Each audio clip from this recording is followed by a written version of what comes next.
সেদিন আর ডানে বামে তাকাবার কোনো সুযোগ হবে না। কে আপন কে পর কোনো কথা বলার কোনো সুযোগ নাই। সব মানুষগুলো উলঙ্গ দাঁড়ানো থাকবে হাসরের মাঠ। কই বাহাদুর, কই নেতা, কই ইমাম, কই মুক্তাদি, কই পীর, কই মুরিদ, কই বক্তা, কই শ্রোতা, কই ডাক্তার, কই রোগী। বহু বক্তা তাকায় দেখবে জাহান্নামের গরম হাওয়া গায়ে লাগতেছে, কিন্তু বক্তার বয়ান শুনে বহু শ্রোতা হাসতে হাসতে জান্নাতে যাইতেছে। বহু পীর সাহেব দেখবে জাহান্নামের গরম, কিন্তু পীর সাহেবের সবক নিয়া বহু মুরিদ আমল করিয়া হাসতে হাসতে জান্নাতে যাচ্ছে। বহু ইমাম সাহেব দেখবে জাহান্নামের গরম হাওয়া লাগতেছে, কিন্তু মুসল্লিরা বয়ান শুনে ইমামের নামাজ ধইরা জান্নাতে চলে যাচ্ছে। হিসাব বড় কঠিন। রহমতের নবী বলেন, আবু হুরায়রা থেকে হাদিস বর্ণিত, কিয়ামতের ময়দানে জাহান্নামে সর্বপ্রথম 3 জন লোক ঢুকবে। পরপর 3টা লোক সবার আগে জাহান্নামে যাবে। এর মধ্যে একজন হবে গলা কাটা শহীদ, আর একজন হবে আলেম, আর একজন হবে টাকা পয়সা দান করনেওয়ালা দানবী। দুনিয়ার সব বিবেক বলে 3 জন জান্নাতি, আল্লাহর আদালত বলবে 3টা বিনা হিসাবে জাহান্নাম। জিন্দেগি বড় কঠিন। কিসের বাহাদুরি করি, অহংকারী করে কিসের উপরে? قال رسول الله صلى الله عليه وآله وسلم ألا كلكم راع وكلكم مسؤول عن رعيته। সাবধান হে উম্মত, তোমরা প্রত্যেকেই দায়িত্বশীল। আল্লাহর আদালতে দায়িত্বের কারণে জবাবদিহিতার কাঠগড়ায় দাঁড়াতে হবে। বাবা জান্নাতে যাবে বহু পরে।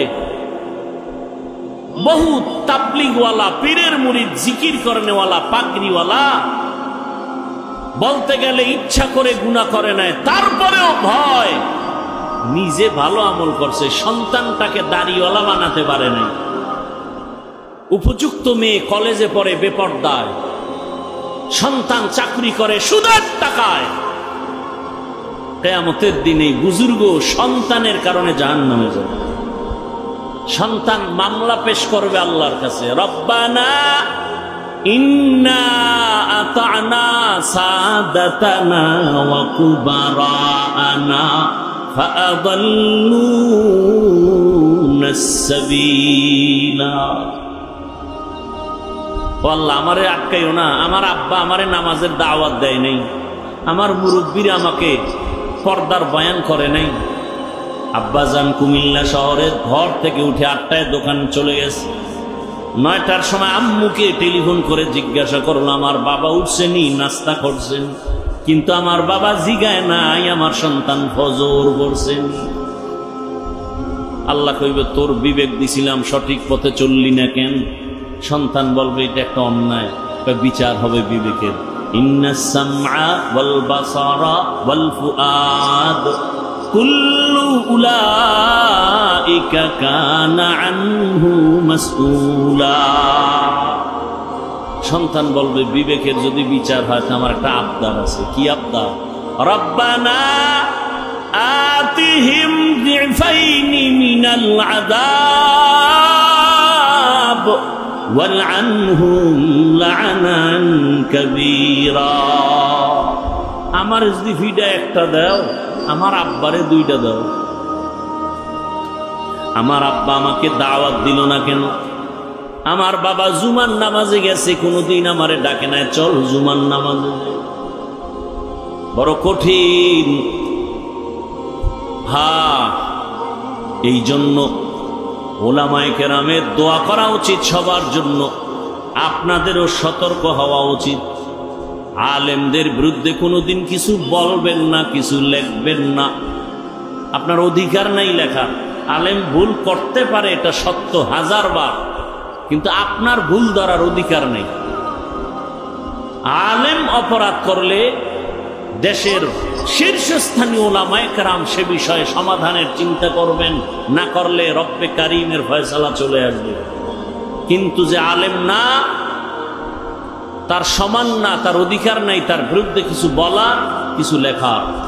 এজন্য আমি সারা বাংলাদেশে বলি, যারা উলামায়ে কেরামের ইজ্জতকে নষ্ট করার জন্য ফেসবুকে লেখে, মিডিয়ায় বলে, এরা সবগুলো সন্তান পিতামাতার অভিশপ্ত সন্তান।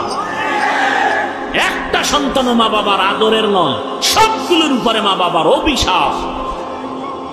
কারণ মা বাবার অভিশাপ না থাকলে কোনো মানুষ আলেমের বিরোধিতা করতে পারে না ওপেনে। আল্লাহ হেদায়াত দান করুন।